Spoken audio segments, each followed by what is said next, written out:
నమస్తే. National Herald కేసులో ఇటు రాహుల్ గాంధీకి అలాగే సోనియా గాంధీకి ఢిల్లీ రౌస్ అవెన్యూ కోర్టు ఊరట లభించింది. సో ఈ నేపథ్యంలో ఏఐసీసీ కమిటీ బీజేపీ పార్టీ ముట్టడించే ప్రయత్నంకి పిలుపునిచ్చింది. ఈ రోజు అదే ప్రయత్నంగా కాంగ్రెస్ పార్టీకి సంబంధించిన నాయకులందరూ చేశారు. సో మనతో పాటు మాట్లాడి డీసీసీ ఖైరతాబాద్ ప్రెసిడెంట్ మోతే రోహిత్ గారు. సో చెప్పండి అన్న, ఏం చెప్తారు? రౌస్ అవెన్యూ కోర్టు ఊరట ఇచ్చింది. సో ఎఫ్ఐఆర్ దర్జీ చేయాలి, అయినా సరే ఇదేంది కేసు అని చెప్పింది. సో ఏం చెప్తారు? మీరు కావాలని వాంటెడ్లీ రాహుల్ గాంధీ సోనియా గాంధీ పైన కేసు పెట్టారంటారా? ఏం చెప్తారు? చూడండి, ఈ దేశ స్వాతంత్ర ఉద్యమంలో భారతీయ జనతా పార్టీ పాత్ర సున్నా.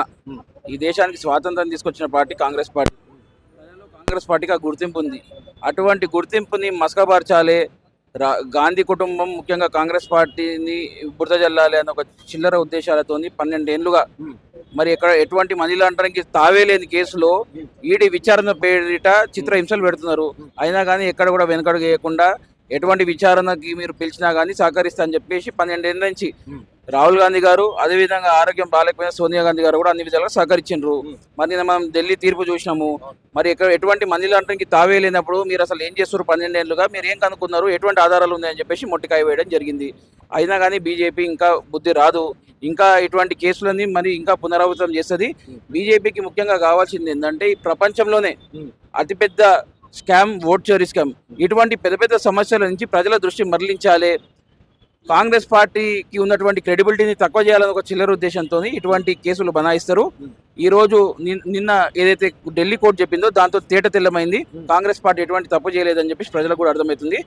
అది ప్రజలను ఇంకా చైతన్యపరచాలన్న ఒక ఉద్దేశంతోనే అదేవిధంగా భారతీయ జనతా పార్టీకి బుద్ధి చెప్పాలని చెప్పేసి శాంతియుతంగా ఈరోజు ధర్నా కార్యక్రమం చేపట్టినాము. రానున్న రోజుల్లో కూడా అసలైన సమస్యల మీద, ఓట్ చోరీ లాంటి సమస్యల మీద, నిరుద్యోగం లాంటి సమస్యల మీద ఖచ్చితంగా భారతీయ జనతా పార్టీ విధానాలు ఎండగడతాము.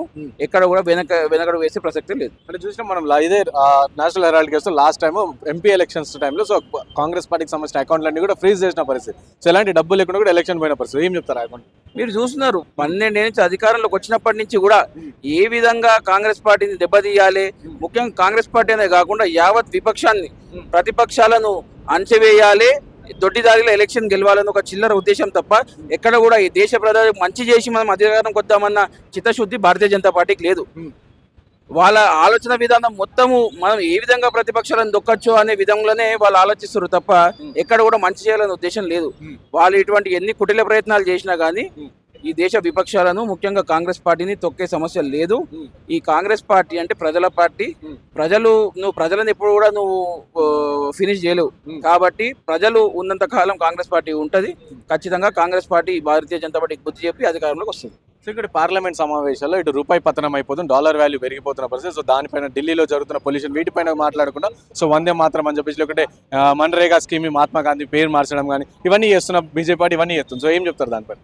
మీరు చూడండి, దేశ పార్లమెంట్లో కాంగ్రెస్ పార్టీ కానీ విపక్షాలు కానీ ఎప్పుడన్నా సమస్యల మీద నిలదీస్తే వాళ్ళకి సడన్ గా జవహర్లాల్ నెహ్రూ గుర్తొస్తాడు, లేకపోతే వందే మాత్రం గుర్తొస్తుంది, లేకపోతే మహాత్మా గాంధీ గుర్తొస్తాడు. అంటే ఎప్పుడు చూడు అంటే దృష్టి మరలించే రాజకీయాలే తప్ప ఎప్పుడు కూడా సమస్యల మీద మాట్లాడే దమ్ము ధైర్యం లేని చవట party Bharatiya Janata party. Congress party ఎప్పుడు కూడా చెప్పుకోవాలంటే 55 సంవత్సరాల అధికారంలో చాలా చేసింది కాంగ్రెస్ పార్టీ. కానీ ఏ రోజు కూడా మనం అది చేసినాం ఇది చేసినాం గొప్పలు చెప్పుకోకుండా ఇప్పుడున్న సమస్యల మీద మాట్లాడే పార్టీ కాంగ్రెస్ పార్టీ. మరి కాంగ్రెస్ పార్టీకి భారతీయ జనతా పార్టీకి నక్కకు నాగలోకి అనుకున్నంత తేడా ఉంది. వాళ్ళు చేసిన విధానాలకు ఎక్కడ కూడా భయపడకుండా ఖచ్చితంగా భారతీయ జనతా పార్టీ బుద్ధి చెప్తాం. Thank you. సో ఇది మోతే రోహిత్ గారు చెప్తాను. సో ఎలాగైనా సరే భారతీయ జనతా పార్టీకి భయపడేదే లేదు. సో ఎప్పటికైనా సరే సో దాన్ని బీజేపీ పార్టీని బుద్ధి చెప్తామని చెప్పేసి కూడా మోతే రోహిత్ గారు చెప్తాను. కెమెరా పర్సన్ సాయితో రాణా ప్రతాప్, హైదరాబాద్.